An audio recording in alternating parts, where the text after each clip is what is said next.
et bienvenue à ce webinaire. Donc, je suis Romain Scheller, je suis ingénieur régional pour Arvalis en Poitou-Charentes, en charge des dossiers bio, notamment pour la région Ouest. Donc, nous allons débuter ce webinaire. Donc, j'espère que vous nous entendez. Là, on est en train de parler, comme vous pouvez le voir sur la diapo. Donc, ce webinaire intitulé « Produire des blés de qualité en agriculture biologique, résultat d'essai ». Donc, l'idée, c'était de passer 1h30 ensemble jusqu'à 10h30 pour partager des résultats d'essais, de travaux qui nous paraissaient intéressants cette année à diffuser, à discuter avec vous tous. Et voici ce que nous vous proposons aujourd'hui. Donc, plusieurs sujets autour des variétés dans un premier temps, de la fertilisation azotée, des biostimulants donc, auxquels nous avons des premiers résultats d'essai, et enfin une session sur les associations d'espèces. Donc sans plus tarder, nous vous proposons de démarrer par des résultats sur les variétés de blé tendre. Je vais laisser la parole à Agnès. Bonjour à tous, donc Agnès Trillier, je suis ingénieure spécialisée à l'évaluation des variétés pour Arvalis. Et j'ai en charge, entre autres, le dossier d'évaluation des variétés de serre à la paille en bio, d'où mon intervention aujourd'hui. Donc, ce qu'on va voir ensemble en à peu près une dizaine de minutes, ce sont les différents caractères qu'il faut prendre en compte lorsqu'on veut choisir une variété avec un objectif de blé meunier. Donc, on va passer un petit peu en revue les points d'attention à avoir et puis surtout, quelles sont les informations qui vous sont mises à disposition pour pouvoir faire votre choix en fonction de ces critères. Alors, pour commencer, les variétés de blé tendre en bio, on peut les caractériser par 3 grands types de profils, donc avec des frontières qui peuvent bouger un petit peu, mais 3 profils qui sont basés sur le comportement des variétés par rapport à 2 indicateurs, le rendement et la teneur en protéines. Donc, teneur en protéines qui tient une grande importance, alors de manière générale en blé tendre, mais notamment en bio lorsqu'on veut du blé meunier. Donc, le premier profil que l'on peut citer, ce sont les variétés qui vont avoir un profil très protéine, c'est-à-dire des variétés qui vont en fait, si je schématise un petit peu, essentiellement utiliser l'azote pour avoir des teneurs en protéines les plus hautes possibles et un petit peu au détriment du rendement, donc des variétés un peu moins productives. Et là, dans ces cas-là, des variétés un peu phares que vous connaissez, hein, j'ai vu dans la barre de chat que certains d'entre vous l'avaient cité, Liatogano, Isalco, et puis une variété un peu plus récente qui s'appelle Vital. Donc ça, c'est le premier profil qui sera très intéressant pour l'aspect qualité et blé meunier. On a un deuxième profil qu'on appelle compromis rendement protéines. Donc ce sont des variétés qui font un petit peu moins de protéines que les premières, mais qui vont chercher un petit peu plus de productivité. Et là, on a une variété que vous connaissez très bien qui s'appelle Energo. Il y a une variété phare, Renan, qui fait également partie de ce groupe-là. Et puis, un petit peu plus récente, Jenny, que pas mal d'entre vous, à mon avis, connaissent. Et puis enfin, la dernière catégorie, donc ce sont les variétés qui sont plutôt typées rendement, donc qui utilisent surtout l'azote pour faire un nombre de grains et qui, du coup, voient leur teneur en protéines plus faible.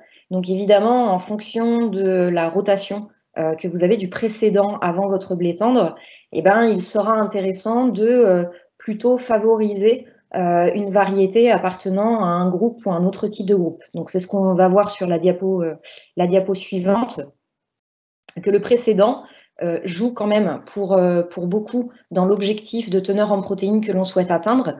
Donc sur cette diapositive-là, vous retrouvez, comme la précédente, le rendement en bas, la teneur en protéines à gauche. Les couleurs représentent les résultats d'un essai, enfin d'un dispositif bio longue durée sur Boigneville, sans aucun apport d'engrais exogènes. Et donc, on voit le résultat suivant le type de précédent qu'il y avait avant le blé. Donc, en vert, vous retrouvez les blés après une luzerne, en rouge, les blés de févrole, et en bleu, un blé qui a suivi un premier blé. Donc, vous voyez déjà, sans rentrer dans le détail des variétés, qu'on a beaucoup plus souvent de points verts, donc les blés de luzerne, qui se retrouvent au-dessus d'un objectif de 10,5 de protéines que lorsqu'on est sur un blé de blé ou un blé de févrole. Donc évidemment, ça, on a un effet rotation qui est, en tout cas précédent, qui peut être assez important. Donc automatiquement, plus on va se diriger vers un précédent qui laisse plus d'azote, plus finalement on peut choisir parmi les 3 profils de variétés qui ont été cités avant. Plus on va être sur un précédent qui laisse moins d'azote, moins on est favorable, on va dire, à atteindre l'objectif de 10,5 de protéines. Et donc, dans ces cas-là, plus on a intérêt à se diriger vers un profil de variété plutôt typé protéines, comme Togano ou Isalco. Voilà, donc ça, c'était un petit peu l'objectif de cette diapositive. Bien rappeler quand même que quand on choisit une variété, il faut tenir compte, évidemment, du précédent avant cette variété.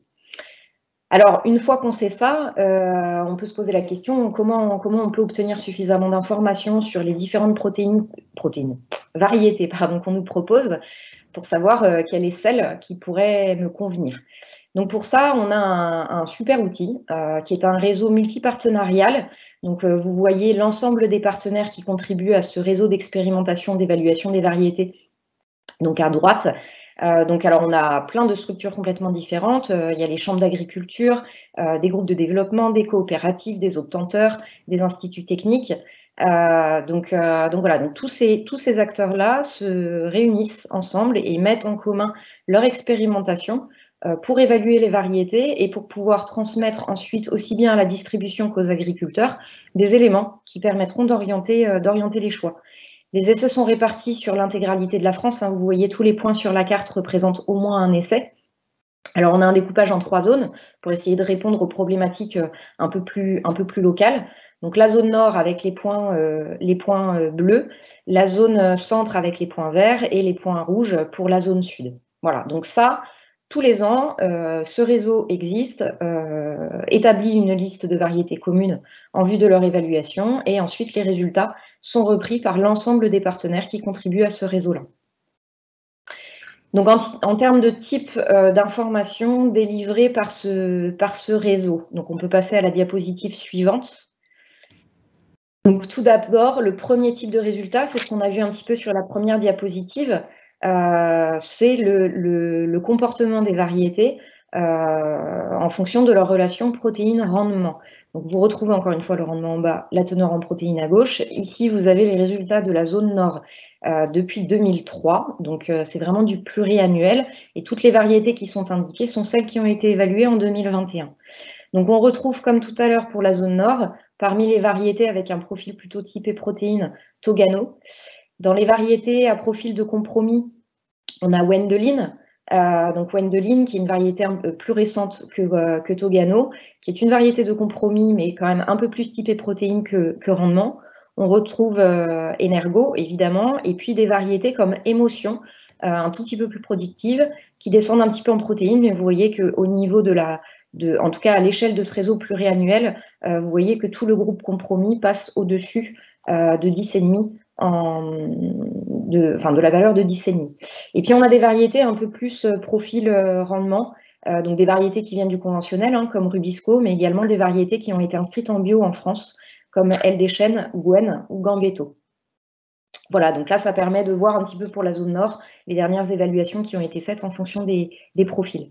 Donc on retrouve ces mêmes résultats pour les autres zones. Donc en zone centre, vous retrouvez donc encore une fois Togano, Energo et Rubisco qui étaient les témoins des différentes catégories. Dans le centre, on peut citer la variété Montalbano. Vous voyez qu'il y a un profil de compromis avec un petit peu plus de protéines qu'Energo et un tout petit peu plus de rendement également.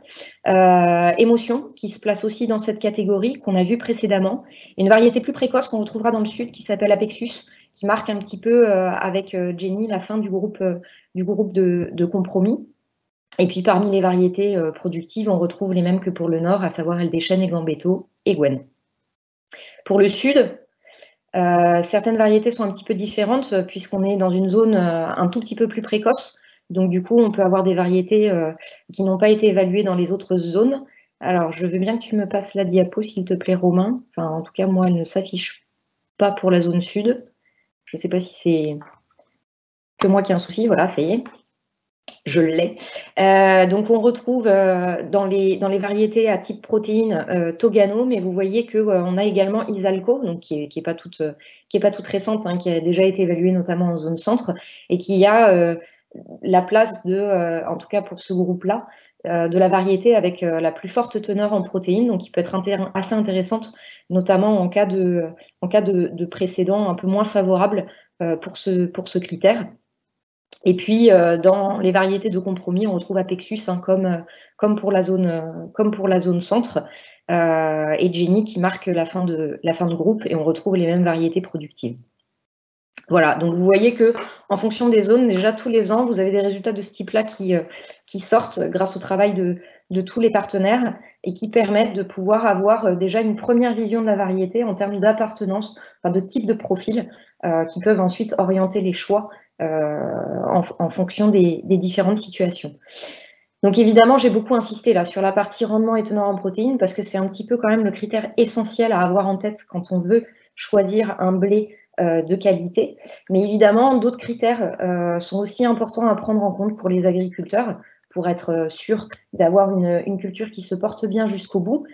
Donc un tableau, alors que je ne vais pas brosser dans le détail, hein, mais qui permet d'apporter plusieurs éléments importants à avoir en tête quand on choisit une variété en bio. Donc le premier critère, c'est la rouille jaune. Vous savez que la rouille jaune peut être vraiment extrêmement préjudiciable lorsqu'on est en bio, d'autant qu'on n'a aucun moyen de pouvoir intervenir en végétation. Donc évidemment, une variété qui tient bien à la rouille jaune et qui n'a pas trop de symptômes lors des années à forte présence de cette maladie-là, est évidemment très important. Donc vous retrouvez parmi les variétés qu'on a pu citer précédemment Isalco, hein, qui tient extrêmement bien la route par rapport à cette maladie-là. Vous avez également d'autres variétés comme Jenny ou encore Wendeline qui ont vraiment un très bon profil sur cette maladie. Certaines variétés, il faut faire attention. Hein, voilà, on sait que des symptômes peuvent arriver, et je pense notamment à la L des voiles, qui est un petit peu charnière entre variété de compromis et rendement. Donc ça, c'est le premier critère à avoir en tête. Alors, la précocité et piaison est un autre critère qui est souvent regardé. Alors, c'est un critère qui est quand même un petit peu moins important que ce qu'on a l'habitude de faire en conventionnel. Il y a moins cette segmentation entre les variétés tardives et les variétés précoces entre le sud et le nord de la France, tout simplement parce qu'une variété un petit peu plus tardive dans des secteurs qui souvent sont plutôt orientés vers des blés précoces permet d'avoir un avantage pour profiter d'une minéralisation de l'azote et d'un petit stress hydrique qui peut augmenter la teneur en protéines.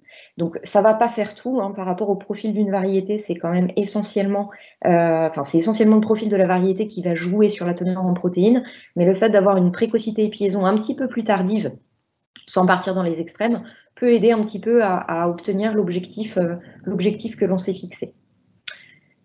Un autre critère qui a son importance en bio en fonction de sa stratégie de désherbage, c'est un peu le combo de deux critères différents. La hauteur, est-ce qu'on souhaite avoir plutôt un blé haut ou un blé court, associé à un pouvoir couvrant qui va représenter finalement un port de plante plutôt type dressé à l'image de la photo que vous avez à gauche, ou un port plutôt étalé à l'image de la photo que vous avez à droite.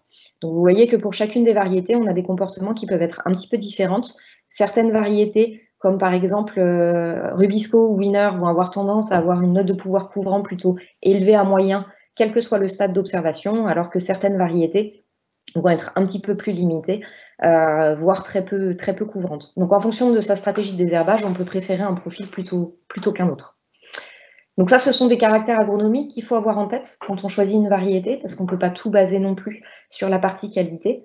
Mais au niveau de la qualité, on a beaucoup parlé protéines pour le moment, sauf qu'une variété, un blé meunier, ne correspond pas uniquement à une variété avec une forte teneur en protéines, même si ça aide. Donc il faut également se renseigner auprès de son distributeur et surtout de son organisme stockeur et collecteur, savoir un petit peu quelles sont les variétés, comment seront valorisées les variétés par son collecteur. Et donc pour ça, il y a différents moyens de le savoir. Donc déjà, leur poser directement la question pour savoir quelles sont les variétés qu'il propose et avec quel type d'objectif en termes de critères de qualité. Et puis, on a la NMF qui publie chaque année une liste qui permet de repérer les variétés donc, qui sont soit panifiables en mélange, donc c'est la colonne tout à droite là. Donc on retrouve des variétés comme Energo ou Gwen, mais il y a certaines variétés qui sont qualifiées de VRM. Donc là, c'est plutôt des variétés type Jenny, par exemple, Isalco et Togano, qui, elles, peuvent être utilisées en pur par la meunerie. Donc, pas avoir que en tête la notion de protéines, d'autres critères sont importants. Et pour ceux qui veulent aller creuser un petit peu plus loin sur la partie qualité technologique des grains, il y a des fiches qui existent par variété, en tout cas par celles qui ont été évaluées dans le cadre du réseau multipartenarial et qui reprennent un petit peu les différents caractères. Donc, c'est la diapo suivante. Donc, vous retrouverez ce type de fiche sur le site de l'ITAB, et donc qui vient du réseau multipartenarial, où vous aurez vraiment les caractéristiques technologiques, les critères alvéographiques, les comportements en panification, qui peuvent aussi vous éclairer sur les choix que vous souhaitez faire. Donc voilà pour la partie variété. Donc en conclusion, bien regarder le type de profil de la variété, ne pas oublier les caractères agronomiques, et puis aller se renseigner sur la partie qualité technologique. Bonjour à tous, donc je suis Grégory Véricel, spécialiste fertilisation au pôle agronomie. Agnès vient de vous présenter tout ce qui a trait au levier variétal. Moi, je vais aborder avec vous le rôle que peut jouer la fertilisation azotée sur la qualité. Donc, tu peux passer, Romain. Sur l'utilisation des engrais azotés, finalement, elle va nous amener à nous poser deux principales questions. Tout d'abord, quel type de produit apporter, et puis quand le faire pour assurer à la fois rendement et teneur en protéines satisfaisante. Qui dit utilisation d'engrais azotés dit aussi, pour choisir le produit, avoir en tête le contexte actuel. Sachant que pour les engrais utilisables en bio, ça a pas mal évolué ces derniers temps. D'une part sur les aspects réglementaires et puis aussi d'un point de vue économique. Donc je pense que vous savez tous maintenant que depuis un peu plus d'un an, on a donc des volumes assez importants d'engrais organiques qui provenaient d'élevages, donc qui sont qualifiés d'industriels, qui aujourd'hui ne peuvent plus être commercialisés en agriculture biologique. Donc ça concerne essentiellement des fientes de volailles déshydratées, ainsi que des lisiers de porc déshydratés, et ceci sur la base finalement d'une taille minimale d'élevage, ou plutôt un nombre minimal d'animaux dans les élevages, pardon, qui sont rappelés là dans l'encart en jaune. Et donc la conséquence de ces restrictions, c'est que finalement on a une offre en effluent d'élevage qui on va dire a du mal à satisfaire la demande, et donc une augmentation des prix des engrais. En parallèle de ça, on a des nouveaux produits qui sont arrivés depuis quelques années sur le marché français. Il s'agit des engrais végétaux perlés à forte teneur en azote, donc de 10 à 13% d'azote. Donc là, vous avez quelques exemples qui sont Azopril, Orgamax, Natastan. Pour autant, ces nouveaux produits, on va dire, ne permettent pas complètement de résoudre la question de l'offre et la demande, puisque finalement, là, ces derniers temps, les importations de ces engrais sont ralenties, voire ont un peu cessé, dans l'attente d'une validation officielle de la conformité de ces produits au cahier des charges bio. Tu peux passer. Donc ces évolutions, elles ont conduit Arvalis ainsi qu'une douzaine de partenaires, donc principalement des chambres d'agriculture et des coopératives, à mettre en place un réseau d'essais pour finalement étudier quelles pourraient être les alternatives aux fientes de volaille. Donc dans ce réseau, on s'est attaché à étudier les performances en termes de rendement et de teneur en protéines d'un certain nombre de produits, donc qui sont présentés en bas à gauche. donc des fientes de volaille, des farines de viande ou bouchons PAT, des engrais végétaux perlés et dans quelques essais du réseau, digestat de méthanisation ou vinasse de betterave. Donc dans toutes ces modalités, les produits ont été apportés au talage à hauteur de 60 kg d'azote par hectare. Et puis on a eu bien sûr un témoin non fertilisé à titre de comparaison. Dans quelques essais de ce réseau, on s'est aussi intéressé à la période d'apport. Donc là, cette approche, on l'a eu uniquement avec les engrais végétaux perlés, où on a donc finalement la situation de référence qui est 60 kg d'azote apporté au talage, qui a été comparé à un fractionnement avec 30 kg d'azote au talage, puis 30 kg début montaison, et enfin une modalité où là tout l'azote a été apporté de manière plus tardive début montaison. Donc, je vais vous présenter la synthèse de ce réseau qui a été conduite de manière conjointe entre Arvalis et la Chambre d'agriculture d'Île-de-France. Donc, dans le tableau que vous voyez, à gauche, vous avez les moyennes ajustées des rendements des différents produits qui ont été testés. Et puis, à droite, les moyennes ajustées des teneurs en protéines. Premier résultat qu'on peut observer concernant le rendement, c'est que toutes les modalités fertilisées ont permis d'améliorer de manière significative le rendement. On voit aussi que les engrais végétaux perlés sont les produits qui ressortent en tête, avec presque 10 quintaux en moyenne de plus que le témoin non fertilisé. Et ils sont significativement différents des bouchons PAT et des fientes brutes de volaille. Côté protéines, en revanche, on n'a pas de différence significative entre les différents produits et le témoin non fertilisé, mais on peut voir tout de même quelques tendances, et c'est notamment les bouchons PAT qui permettent d'atteindre les teneurs en protéines les plus élevées, à environ 0,3 points de plus que le témoin non fertilisé. Et on a des résultats significativement différents par rapport aux fientes brutes. Et quant aux engrais végétaux perlés, on se rend compte qu'en teneur en protéines, en moyenne, ils sont au même niveau que le témoin non fertilisé. Donc tu peux passer. Alors on s'est penché maintenant sur les aspects économiques. Donc je vous présente ici les hypothèses de prix qu'on a retenues. Tout d'abord, un premier scénario basé sur des prix moyens de ces 2 dernières années. Et ensuite, un second scénario où là, on s'est projeté sur les prix, sur des estimations de prix pour 2022. Alors, je ne vais pas rentrer dans le détail du coût des différents produits. Il faut juste avoir en tête que ces hypothèses prennent en compte les coûts d'épandage.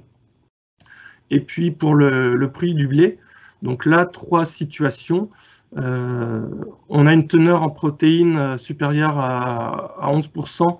Donc là, le blé est qualifié de panifiable ou meunier, avec un prix de vente de 450 € tonne, avec éventuellement des bonifications pour des points de protéines supplémentaires.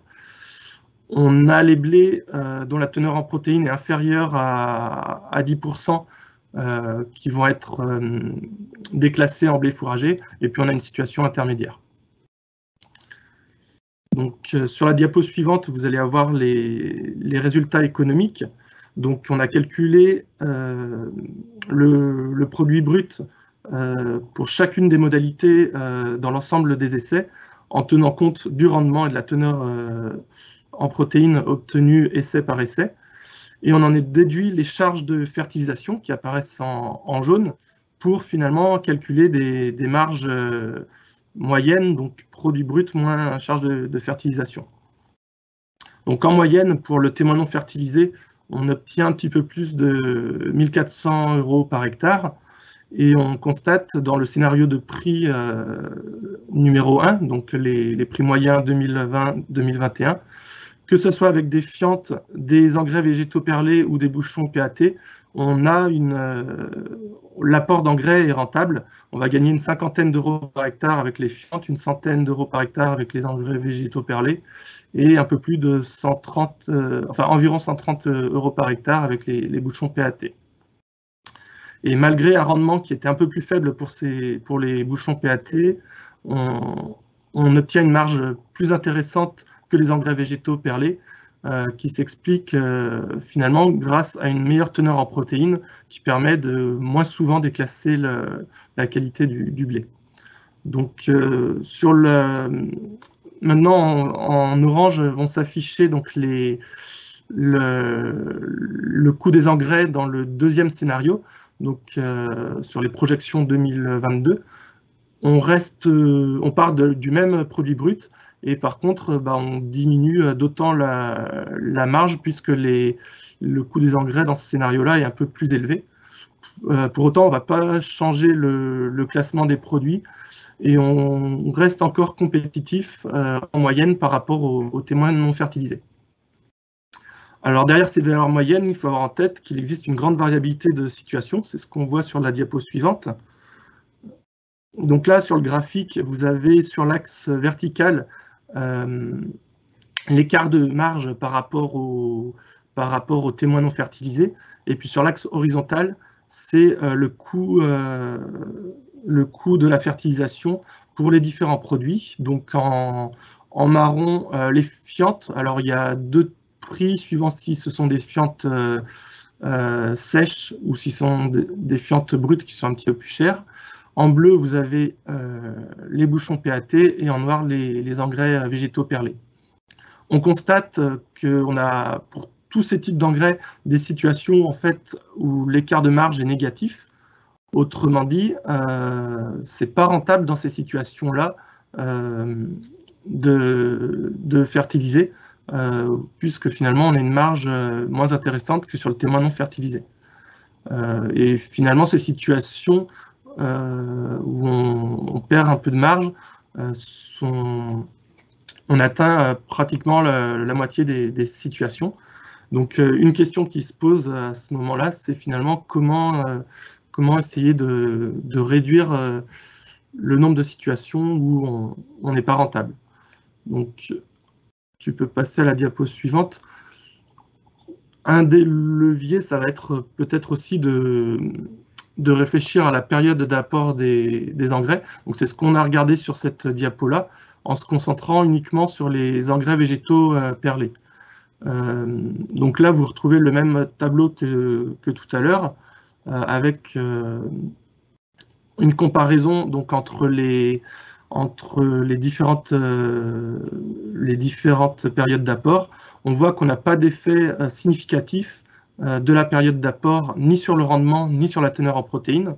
Toutefois, on a quelques tendances, puisque le fractionnement avec 30 kg d'azote au tallage, puis 30 kg à la montaison, a tendance à légèrement pénaliser le rendement par rapport à un apport de référence réalisé au tallage, mais à augmenter légèrement la teneur en protéines. Et puis cette tendance, elle est encore plus marquée dans la situation où tout l'azote est retardé à la montaison. Donc si on passe aux résultats économiques, voilà. Donc j'ai pris les mêmes scénarios de prix que précédemment, et on constate ici que finalement le report de l'azote à montaison permet d'avoir une marge équivalente à la situation de référence où tout l'azote est apporté au tallage, et qu'on gagne une vingtaine d'euros par hectare à finalement fractionner l'apport, donc sachant que c'est un bon compromis entre rendement et qualité. Donc pour conclure sur la dernière diapo, j'ai essayé de présenter finalement quelle pouvait être la valorisation des apports d'azote. Donc tout produit confondu, finalement, l'enjeu d'un apport d'azote de 60 kg au talage est de l'ordre de plus 7 quintaux par rapport à une situation non fertilisée en termes de rendement, et finalement, pas d'effet sur la teneur en protéines. Quand on s'intéresse au bouchon PAT, on avait vu que c'était le bon compromis entre rendement et protéines. On a un enjeu de l'ordre de 6 quintaux par hectare en termes de rendement, donc ça reste des valeurs moyennes bien sûr, et de 0,2 points de protéines.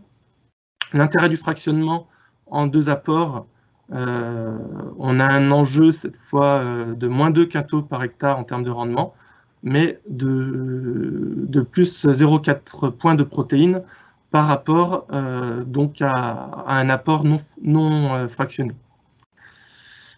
Et puis, donc j'ai essayé de regarder dans quelle situation on arrivait à mieux valoriser les apports d'azote, notamment pour les bouchons PAT, en termes de teneur en protéines. Et il semblerait que l'impact sur la protéine est plus important dans des sols à bon potentiel, type limonsin, plutôt que dans des sols calcaires, argileux ou hydromorphes. Il semblerait également qu'on arrive à mieux valoriser l'apport d'engrais en protéines pour des apports qui sont suivis d'une période sèche, où on va légèrement pénaliser le rendement, mais avoir un meilleur effet sur la teneur en protéines. Et de manière générale, il est important de garder en tête que pour tout apport d'engrais, on va avoir une meilleure valorisation des apports dans des parcelles propres, avec de faibles reliquats et une structure de sol satisfaisante, permettant une bonne minéralisation. Voilà, je vous remercie.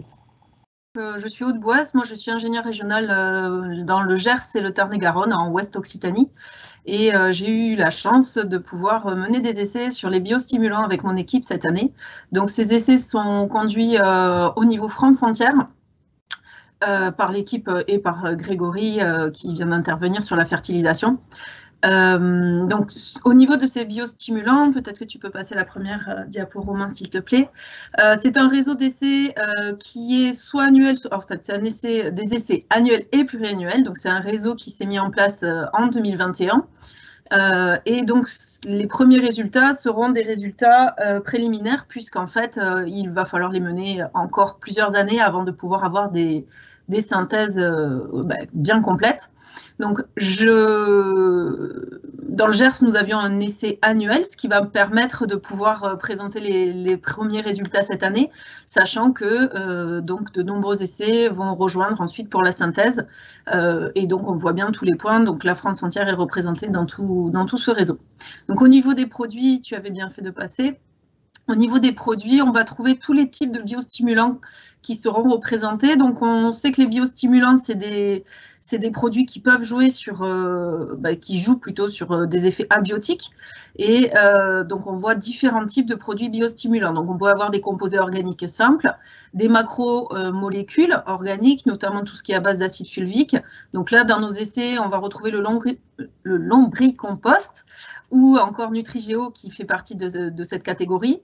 On peut également avoir dans les types de biostimulants des extraits de plantes ou d'algues. Donc là, nous avions également des types de ce genre, donc biochar, et des extraits d'ortie et de consoude. Donc les extraits d'ortie et de consoude étaient ensemble pour gagner en synergie. Nous pouvons également avoir des micro-organismes qui sont utilisés en biostimulants. Donc que ce soit des bactéries, des champignons, des levures. Donc là, il y avait également des produits, donc des micro-organismes efficaces, sachant que le nom micro-organisme efficace, c'est le nom du produit. Donc ça ne veut pas dire qu'il soit efficace, mais il s'appelle comme ça.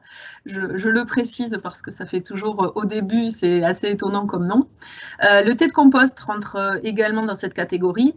Et enfin, il y a tout ce qui est substances minérales non nutritives, comme la silice. Et donc nous avions la poudre de basalte qui était dans cette catégorie-là. Sachant que biochar et poudre de basalte, je n'en parlerai pas, car c'est des produits qui sont utilisés en pluriannuel uniquement. Et notre essai dont je vais vous montrer les résultats, c'est de l'annuel. Donc nous n'avions pas ces deux produits-là dans nos essais, mais en tout cas, d'ici quelques années, vous aurez les résultats avec ces produits. Donc au niveau de la présentation des produits, assez rapidement, C'est pour vous montrer toutes les différences entre les biostimulants, sachant que tous ces biostimulants, c'est des matières fertilisantes support de culture, donc soit avec des AMM engrais, soit c'est des produits, c'est des substances naturelles à usage biostimulant, donc par exemple les extraits de plantes, et qui n'ont pas forcément d'AMM, sauf s'ils sont commercialisés. Donc au niveau des produits testés dans nos essais biostimulants, le but étant d'avoir des meilleures qualités, hein, c'est toujours pareil, on va chercher des teneurs en protéines supérieures, si possible. Donc les micro-organismes efficaces, comme le nom l'indique, sont à partir de micro-organismes. Donc on a des mélanges avec de la canne à sucre, donc des minéraux, des oligo-éléments, également tout un mix de bactéries, levures et des plantes. Donc c'est très complet au niveau composition. Les applications, donc il y en aura deux types au niveau de ces micro-organismes efficaces. Donc ce produit-là, ça va être des applications plutôt tardives, donc au départ avant levée, puis après on va aller jusqu'à plein talage et enfin courant montaison. Donc là on va tard sur la culture. Les coûts sont très variables de ces produits. Donc on peut monter assez haut comme être à une 50aine d'euros à l'hectare. Le produit 2 qui ne peut pas être encore décodé, c'est aussi des micro-organismes. Donc là, on est plutôt sur des produits à base de litière. Donc là, on est sur plutôt des essences forestières et associées avec des litières différentes pour pouvoir associer différents types de produits d'arbres. Donc là, l'application est différente. Là, on est sur des applications beaucoup plus précoces. Donc, on est sur du avant-semis, puis levé, puis plein talage. On ne va pas plus loin dans les applications. Et les coûts peuvent être également très importants. On est à plus d'une centaine d'euros, sauf si on se produit nous-mêmes, et c'est possible, ces micro-organismes. Dernier produit de cette diapositive, c'est les extraits fermentés d'ortie et consoude. Donc, les deux plantes sont associées, car elles peuvent être en synergie l'une avec l'autre. Donc là, on est sur des extraits fermentés qui, lors de la préparation du produit, sont mélangés avec du miel. Et donc, on applique 5 litres de chaque extrait au talage, puis en début montaison et ensuite début gonflement. Donc, c'est le produit qui est appliqué le plus tard en saison. Et donc là, on est sur des coûts qui également sont très variables selon si on se fabrique les produits ou si on les achète. Les autres produits présents dans les essais, on trouve également donc, du lombricompost, donc lombricompost à base de fumier de bovin, d'algues et d'extraits fermentés de plantes. Donc ce lombricompost a un coût quand même très conséquent et il se met avant semis. Nutrigeo, c'est des complexes prébiotiques, donc à base de complexes d'oligo-éléments. Donc là, c'est plutôt un produit qu'on va positionner avant l'implantation de la céréale ou de la culture, puisqu'on est là sur du fin d'été, début d'automne. Et enfin, le dernier produit qu'on va retrouver dans nos essais annuels, et pluriannuels d'ailleurs, c'est le thé de compost. Alors le thé de compost, c'est des extraits de compost plus des activateurs. Et ces activateurs vont être très très différents selon les recettes. Donc, ce qui va rendre le coût du produit extrêmement variable. Donc, au niveau des applications, on va être avant levé, puis talage et enfin début montaison. Je précise qu'il faut souvent filtrer les produits avant de les mettre dans le pulvérisateur. Nous avons eu quelques petits soucis au niveau des buses de ce produit, donc il faut absolument le filtrer parce que les compositions peuvent être vraiment très différentes au niveau du produit final. Donc, pour vous dire la différence entre les thés de compost, nous avions donc ce thé qui, nous, au niveau du Gers, a été fourni par la FAF. Donc, ils ont pu nous aider en nous fournissant ce thé de compost. Donc, il peut y avoir des fabrications anaérobie, donc uniquement du compost, et on récupère le jus, ou on produit du thé de compost aérobie, et là, par contre, on va mettre des activateurs, et c'est là où les recettes peuvent être très différentes. Donc, si tu peux montrer la recette que nous avions dans le Gers. Donc, dans le Gers, ajouter au jus de compost, non, il faut revenir à la diapo d'avant, voilà. Ajouter au jus de compost, on avait des algues, du guano, du lombricompost et du sucre de canne.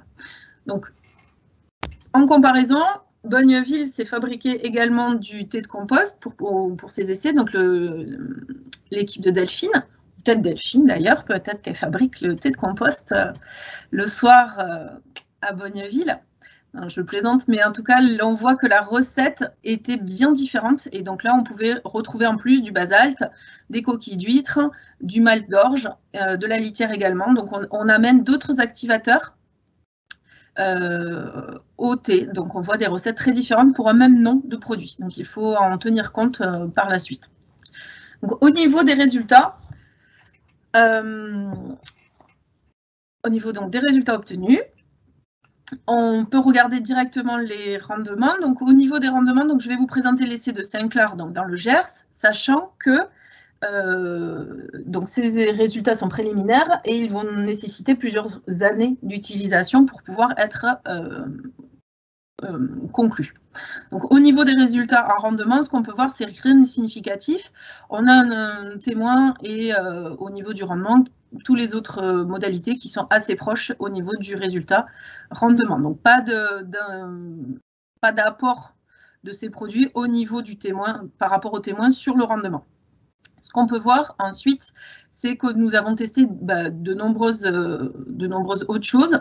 Donc, on peut voir, on a regardé le teneur en chlorophylle via un N-tester, et on peut voir que certains produits se démarquent. Donc, il y avait clairement un effet vert de ces produits-là, notamment Nutrigeo, donc c'est des en complexe d'oligo, et les extraits fermentés de plantes. Donc là, clairement, ces modalités, toutes les modalités de l'essai avaient un effet bien plus vert, donc les plantes étaient beaucoup plus riches à ce niveau-là. Au niveau des densités d'épis, on voyait également quelques effets, notamment les micro-organismes efficaces qui avaient des densités d'épis assez flagrante. Visuellement, ça pouvait se voir qu'il y avait une densité d'épis un petit peu plus importante au niveau de ces modalités-là. Donc c'est quelque chose c'est des pistes qui nous incitent à regarder de plus près tous ces éléments. Au niveau de la teneur en protéines, pas de significativité non plus des résultats, c'est-à-dire que tous les résultats étaient similaires aux témoins, autour de 9,7% de protéines dans les résultats. Pour terminer, de nombreuses mesures autres que les composantes simples ont été testées sur ces sites. En effet, les biostimulants ont des allégations, de nombreuses allégations sur les structures du sol, sur l'état racinaire des plantes. Et donc, nous avons fait des tests des Berkane, des slide tests, pénétromètres, tests bêche, des analyses de terre évidemment complètes. D'autres facteurs ont été regardés, notamment sur les essais pluriannuels.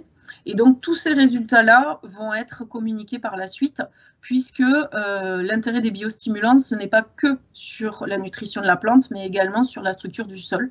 Et il peut y avoir des structures intéressantes à la suite de l'utilisation de biostimulants. Pour conclure, donc ces essais vont être reconduits dans le Gers, puisque c'est des essais annuels, mais reconduits sur plusieurs années. Ils sont poursuivis sur les autres sites qui étaient prévus en pluriannuel, donc sur d'autres cultures que la céréale pure. Et ensuite, toutes les analyses, notamment liées au sol, sont en cours et seront communiquées au fur et à mesure de leurs résultats. Ça peut avoir des efficacités dès le départ. Là, on voit que sur notamment la teneur en chlorophylle, on pouvait avoir des premiers résultats, mais tout doit être évidemment consolidé par donc différentes mesures.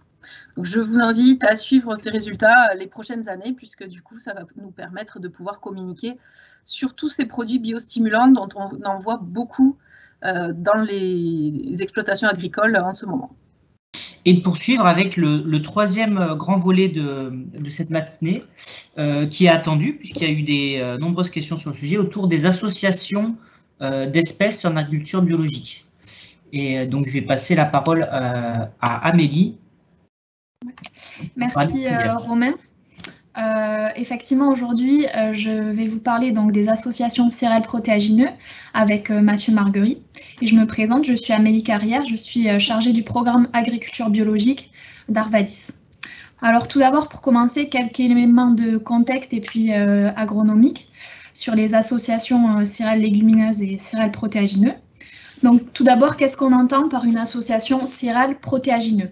C'est vraiment la culture simultanée sur une même parcelle d'une ou plusieurs espèces de céréales et de légumineuses pour la production de grains. Donc là, on parle bien des céréales, des mélanges céréales protéagineux. Ensuite, je vous ai mis deux graphiques. Donc un graphique qui représente l'évolution des surfaces des mélanges céréales légumineuses bio. Et donc, on voit que ça suit en fait la courbe des conversions en agriculture biologique et que c'est vraiment une pratique caractéristique des systèmes en agriculture biologique. Sur le diagramme que je vous présente, donc c'est l'assolement grande culture français en agriculture biologique. Et on voit que les mélanges céréales légumineuses représentent 14,2% de cet assolement grande culture. Donc c'est quand même assez conséquent et c'est une pratique vraiment caractéristique des systèmes bio français. Tu peux passer à la suivante. Donc au niveau des débouchés pour les grains issus de ces associations ou pour ces associations. Principalement, c'est mis en œuvre en fait par les polyculteurs éleveurs pour l'autoconsommation en fourrage et puis pour en grains. C'est surtout utilisé par les polyculteurs éleveurs de ruminants parce qu'en fait, c'est des mélanges assez bien équilibrés en matière azotée totale et en énergie et donc ils sont bien valorisés par ces espèces-là.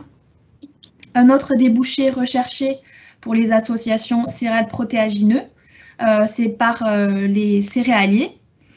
Pour produire du blé panifiable, donc avec une qualité supérieure, ou pour produire des protéagineux, par exemple la févrole et le pois, qui sont très recherchés par les fabricants d'alimentation du bétail. Il faut savoir que selon l'objectif visé, donc plutôt production de protéagineux ou plutôt production de céréales, la proportion semée entre céréales et protéagineux est différente. Mais on a une difficulté, c'est que les proportions semées ne garantissent pas les proportions récoltées. Voilà. Je voulais revenir aussi avec vous sur les atouts agronomiques qui sont nombreux de ces associations céréales légumineuses. Tout d'abord, un premier objectif, c'est d'éviter des difficultés qui peuvent être rencontrées en culture pure.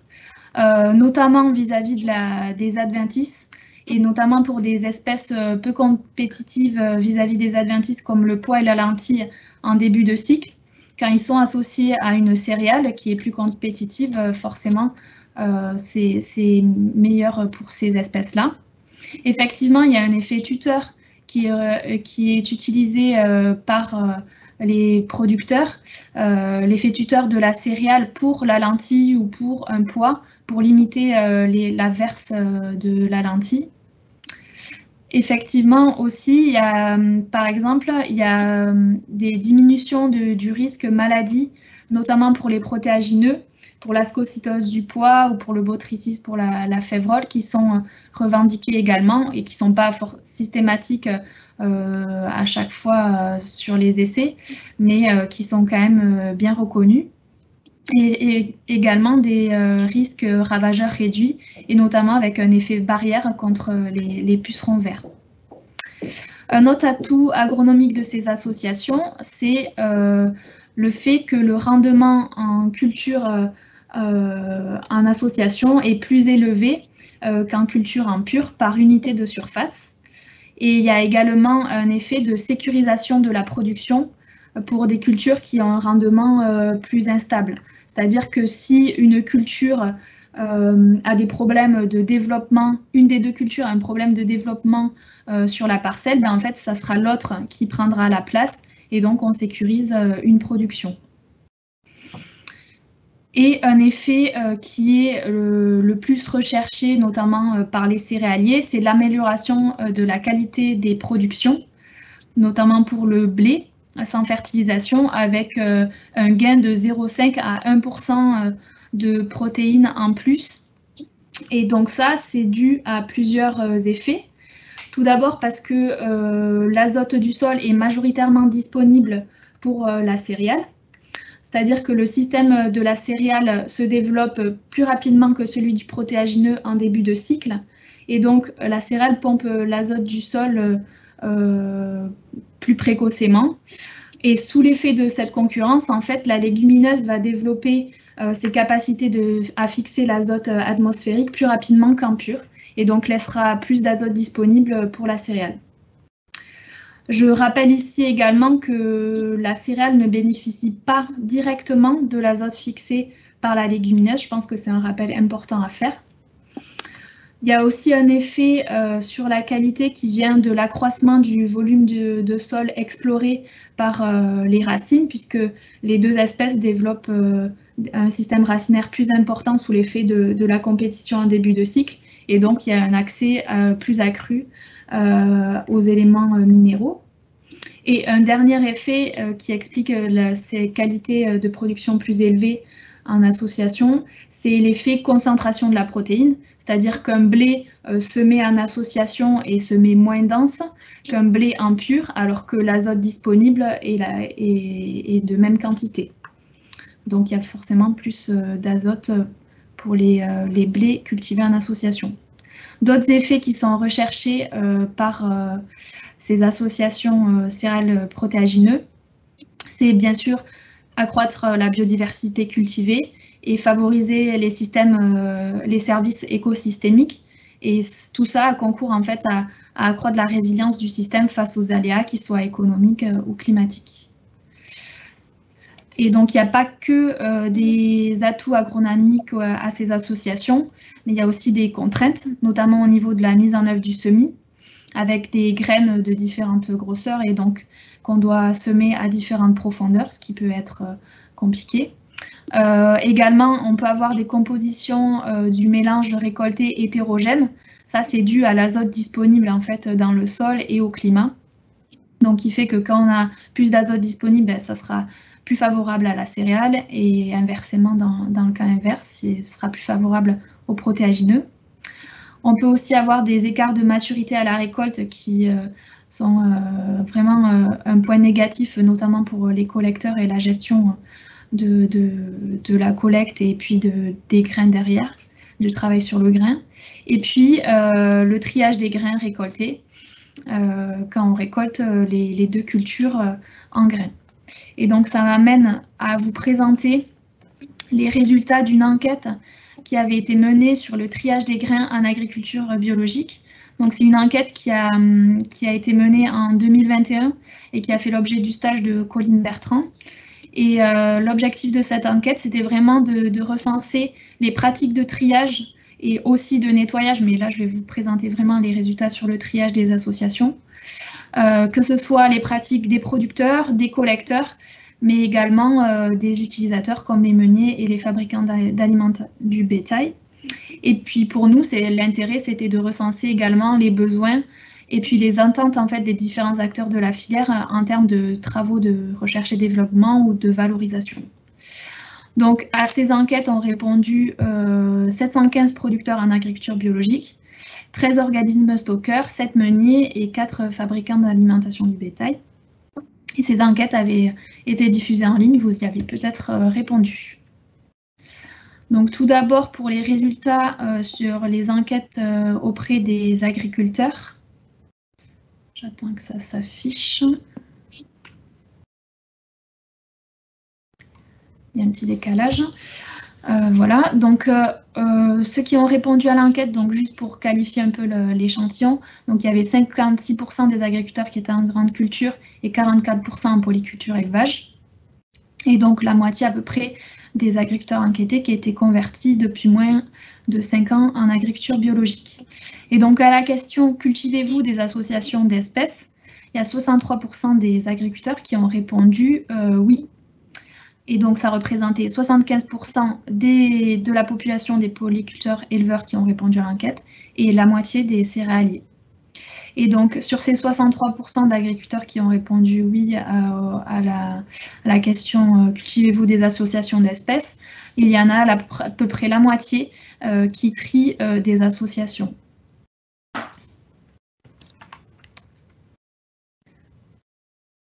Parmi ceux qui ne trient pas des associations d'espèces eux-mêmes à la ferme, ben c'est en fait parce qu'ils n'ont pas forcément le matériel nécessaire, parce que le coût du matériel est trop important, parce que le collecteur réalise ce travail-là.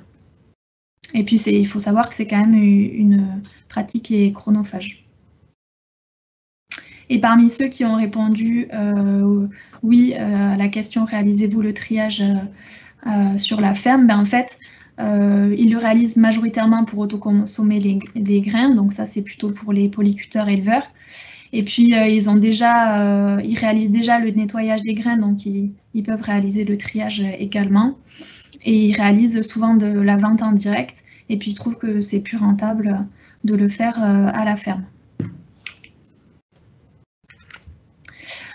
Au niveau des espèces qui sont triées chez les agriculteurs, donc c'est majoritairement du triticale pois fourragé, blé févrole, orge pois et triticale févrole. Donc on voit c'est plutôt des mélanges fourragés, hormis le blé févrole. Et donc le choix du mélange se porte surtout sur l'intérêt agronomique du mélange et sur la facilité de séparation entre les espèces.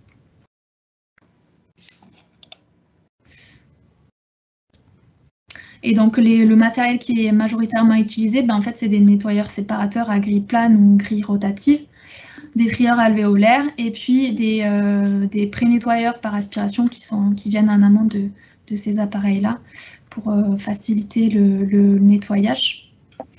Globalement, les agriculteurs sont très satisfaits ou satisfaits de leur triage. Le problème qu'ils peuvent rencontrer, c'est que les débits fabricants ne correspondent pas forcément à leur pratique.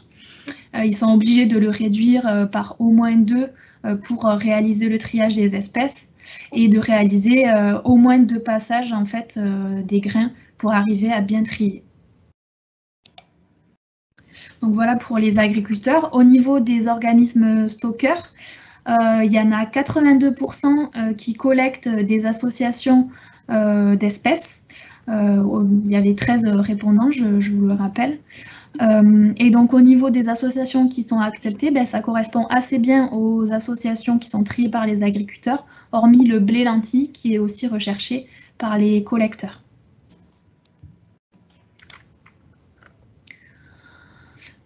Parmi ceux qui ne collectent pas des associations d'espèces, en fait, c'est surtout dû à des capacités de stockage qui sont insuffisantes.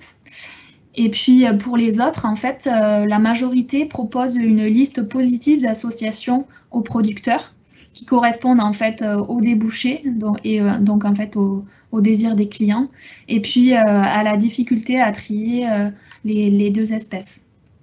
Et également, la plupart des collecteurs réduisent par au moins 2 le débit fabricant pour arriver à trier des associations. Donc ça, c'est vraiment un point commun entre agriculteurs et collecteurs.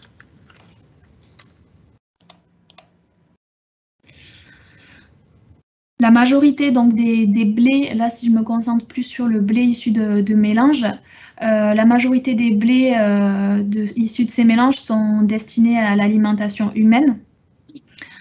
Ceci dit, 34% des collecteurs ont évoqué des difficultés à commercialiser ces blés-là auprès de leurs clients à cause de la présence de protéagineux, ce qui peut amener à des réfactions ou à des refus de marchandises de la part des clients. Et donc, si on se positionne du côté justement client et là du côté meunier, donc on a eu 7 répondants. À la question « Acceptez-vous des blés issus d'associations d'espèces ?» En fait, il y en a 3 qui ont répondu non, puisque la présence de protéagineux peut leur poser problème d'un point de vue qualité technologique, qualité rhéologique. Et pour eux, les paramètres qui sont impactés par la présence de protéagineux, c'est surtout le goût, l'aspect commercial ou la qualité rhéologique ou technologique. Donc ça, c'est des aspects plus de perception. Donc on voit en résumé que les associations ont de nombreux atouts agronomiques et puis on a vraiment un besoin en céréales de qualité et surtout en protéagineux en fait pour les fabricants d'alimentation du bétail. Sauf qu'on se heurte en fait à des difficultés de contractualisation des volumes produits parce qu'on ne sait pas forcément le volume qui sera récolté à la fin. Donc ça, c'est des difficultés pour les collecteurs. On voit aussi qu'il y a le matériel de triage est souvent jugé peu performant et coûteux que ce soit par les producteurs et les collecteurs. Un autre frein, c'est la capacité de stockage qui est limitante ou pas adaptée chez le collecteur, puisqu'il faut avoir un nombre de cellules important pour arriver à réaliser les différentes étapes de triage, et souvent il y en a plusieurs. Et puis un point vraiment qui ressort, c'est les exigences qualité des utilisateurs. Au niveau qualité technologique, le goût, et c'est surtout de l'ordre de la perception, et il y a des choses à faire pour savoir si ces allégations sont justifiées ou non. Et puis surtout, un des freins au blé issu d'associations aujourd'hui, c'est que le marché devient autosuffisant et que les clients préfèrent avoir un blé issu de culture pure plutôt qu'un blé issu d'associations, et du coup de s'astreindre des contraintes que cela peut avoir, même si elles ne sont pas forcément justifiées à l'heure d'aujourd'hui. Donc voilà, il est vraiment nécessaire de trouver des compromis, et donc c'est l'objet de la présentation de Mathieu sur des résultats d'essais d'associations d'espèces différentes. Merci Amélie, bonjour à tous. Donc moi je vais vous parler, on va prendre la suite de ce que vient de dire Amélie, et on va parler sur des résultats d'essais d'associations d'espèces en agriculture biologique, avec des résultats du coup de 2021, un petit peu en France. Donc moi je suis Mathieu Marguerie et je suis ingénieur régional dans le sud-est, en région PACA, pour Arvalis. Donc d'abord vous dire qu'il y a plusieurs manières de réaliser des associations de culture, il n'y a pas, ou des associations d'espèces, il n'y a pas une seule manière de faire. La manière la plus célèbre, je dirais, c'est celle dont vient de parler beaucoup Amélie, à savoir avoir des semis simultanés de 2 espèces et une double récolte, donc du coup qui nécessite une étape de tri en post-récolte. Mais il y a d'autres manières de faire, et c'est ce qu'on va explorer un petit peu aujourd'hui, notamment celle qui consiste à semer ensemble 2 espèces en association, mais il y a une des 2 espèces qui ne va pas aller jusqu'au bout, parce qu'elle va être détruite, alors soit par le gel, c'est l'exemple par exemple des colzas associés aux légumineuses, alors soit chimiquement si on n'est pas en agriculture biologique, ou mécaniquement, c'est ce qu'on va voir dans le cadre de l'agriculture biologique. Et dans ce cas-là, la plante qui est détruite, donc on ne la récolte pas évidemment, mais c'est vraiment une plante de service au service de votre culture principale, de votre culture de vente, de celle que vous souhaitez récolter. Et puis il y a une autre voie qui est celle de l'association permanente, où on a des associations un petit peu tout au long de la rotation. Alors c'est essentiellement des associations de couverts végétaux avec des espèces et des cultures de vente. C'est une voie qui est très explorée en agriculture de conservation des sols, et on comprend un petit peu moins en agriculture biologique. On comprend pourquoi.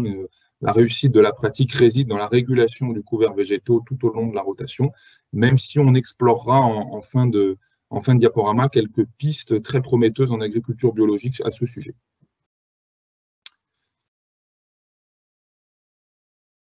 Alors, ce que je voulais vous montrer aujourd'hui, c'était donc l'association d'espèces qui consistait à détruire une des 2 espèces pendant la culture, avec des exemples d'essais qu'on mène à Arvalis sur différents sites.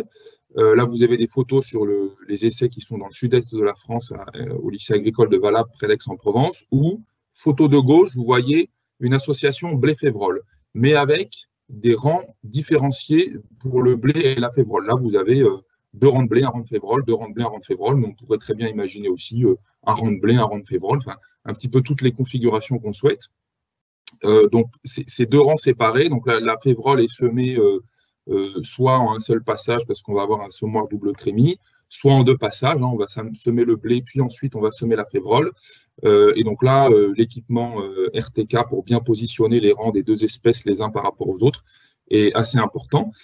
Et du coup, photo de droite, vous voyez, ensuite on vient biner la févrole alors que le blé est encore en place, avec une bineuse à caméra optique ou guidage RTK, le guidage RTK étant un peu plus précis, et on voit mieux les rangs quand le blé est développé au-delà d'un certain stade, et puis 1 centimètre. Et donc là, l'objectif, c'est bien de venir détruire la févrole par binage, sans toucher au blé évidemment, et par cette destruction de la févrole, d'apporter de l'azote au blé et notamment de l'azote pour la fin de cycle de nutrition azotée du blé et essayer d'avoir un effet sur la protéine. Donc on est bien ici dans une association d'espèces avec la destruction d'une des deux espèces, en l'occurrence la févrole, pour aller améliorer ici la qualité des céréales. Et ici on est dans le cadre du blé dur, mais c'est vrai aussi pour le blé tendre, hein, on l'a vu un peu tout au long des présentations, c'est pas toujours évident, en conditions limitantes d'azote comme en bio, d'atteindre les critères qualitatifs requis. Tu peux passer à la diapo suivante, Romain.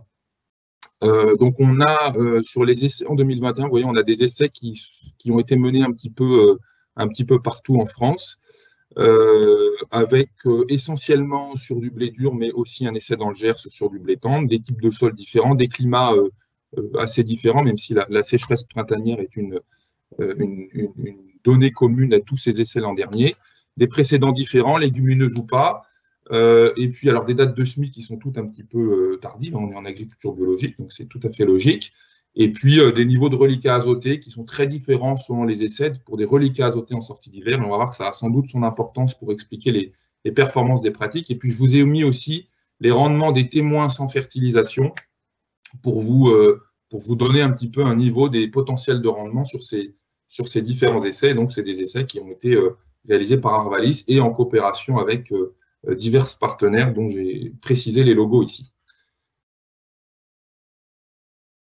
Je peux passer à la diapo suivante. Donc, ça, c'est pour vous montrer les différentes modalités qu'on avait dans les essais. On a toujours un blé sans fertilisation azotée qui est notre témoin et on va évaluer l'ensemble des différentes pratiques et des innovations testées par rapport à ce blé sans fertilisation. On a du coup des blés fertilisés aussi dans les essais, notamment à base d'engrais de type azopril, comme ça vous a été pas mal décrit hein, au vu du contexte de l'année. On a des blés, vous voyez aussi en bas à droite, un rang sur deux, c'est-à-dire qu'on sème le blé un rang sur deux, on n'est plus à 17 cm, on est à 34 cm. Le fait de semer un rang sur deux, ça va permettre de biner le rang laissé vide ou d'y mettre une févrole, et c'est du coup nos modalités avec le blé févrole détruite, où au lieu d'avoir un rang vide, on a une févrole qui est mise en place et qui est détruite avant la récolte, et on compare ça avec un blé avec une févrole qui, elle, va être récoltée, où là, on n'a plus besoin de s'embêter, entre guillemets, à séparer les rangs dans l'espace. Hein. Quand on a un blé févrole récolté, on peut tout semer en mélange, c'est ce que vous faites d'ailleurs quand vous le faites. Et donc, on va récolter la févrole et puis on compare ça avec une févrole en pur. Donc, voilà les modalités qu'on s'est données pour 2021. Alors, en termes de résultats, vous avez ici donc, le regroupement de l'ensemble des essais et on raisonne à chaque fois en protéines et rendement du blé. On est uniquement sur le blé, attention. On n'est pas sur le blé plus et l'éventuelle association. Donc, protéines et rendement du blé en fonction du témoin non fertilisé. Alors, je ne reviens pas sur les engrais azotés, azopril, ou les engrais de ce type-là que vous avez sur la droite du graphique dans le rond jaune. Hein, ça a des effets positifs sur le rendement et des fois sur le rendement et la protéine. On va se concentrer sur le rond vert avec plusieurs informations. Vous voyez que juste à côté du témoin fertilisé, vous avez le blé semé un rang sur deux. Et bien, tout simplement pour vous dire qu'il n'y a pas de différence significative que ce soit sur le rendement ou la protéine, quand on fait sauter un rang sur deux sur le blé par rapport à un blé semé tous les rangs, donc tous les 17 cm ici. Ça confirme tout un tas d'autres essais qui ont été faits sur cette thématique, sur des potentiels de rendement généralement comme on a en bio, c'est-à-dire 50 quintaux à peu près. On peut supprimer un rang sur deux de blé sans que ça ait d'impact sur le rendement ou la protéine. Hein, eu égard, enfin, on va semer un petit peu plus serré sur le rang, hein, on garde les mêmes densités de semis à l'hectare, et puis après avec la plasticité du blé, la capacité du blé à compenser en termes de composantes de rendement, on arrive au même rendement. Par contre, si au lieu du rang vide, vous mettez une févrole entre les rangs de blé que vous venez détruire, c'est le point que vous avez juste au-dessus, vous voyez qu'en moyenne, on n'a pas d'effet sur le rendement, c'est logique, c'est raccord avec ce qu'on vient de dire, parce qu'on détruit la févrole suffisamment tôt pour qu'elle évite d'introduire une concurrence sur le blé, et par contre, on gagne en protéines. Alors là, vous avez des données exprimées en pourcentage, mais selon les essais, on gagnait sur ces modalités entre 0,8 et 1,2 points de protéines, ce qui n'est pas négligeable, et on le verra notamment en termes économiques par la suite, ce qui n'est pas négligeable, notamment dans des systèmes où des fois on a du mal à aller chercher de la qualité. Et puis enfin, vous avez la dernière modalité qui est en haut à gauche, c'est l'association blé-févrole récolté. Donc là, on récolte bien le mélange blé-févrole et vous voyez que le rendement du blé est assez fortement impacté en moyenne, hein, c'est logique puisqu'on a deux espèces, et la protéine, par effet mécanique, est augmentée, alors que dans l'association blé-févrole détruite, on avait bien une augmentation du taux de protéines sans baisse de rendement. Donc là, on a bien un phénomène d'amélioration de la nutrition azotée du blé par la technique. Diapo suivante. Là, c'est simplement, c'est le même graphique, mais c'est pour vous montrer vous avez les points différents selon les essais, hein, pour vous montrer quand même que les réponses, elles sont concernant l'association blé-févrole détruite. Vous voyez, selon tous les essais, la réponse, elle est assez constante dans les différents essais. L'association blé-févrole récoltée, la réponse en termes de rendement et de protéines du blé, elle est quand même assez contrastée selon les essais. Sur des essais à faible potentiel de rendement, on perd pas tellement en rendement de blé.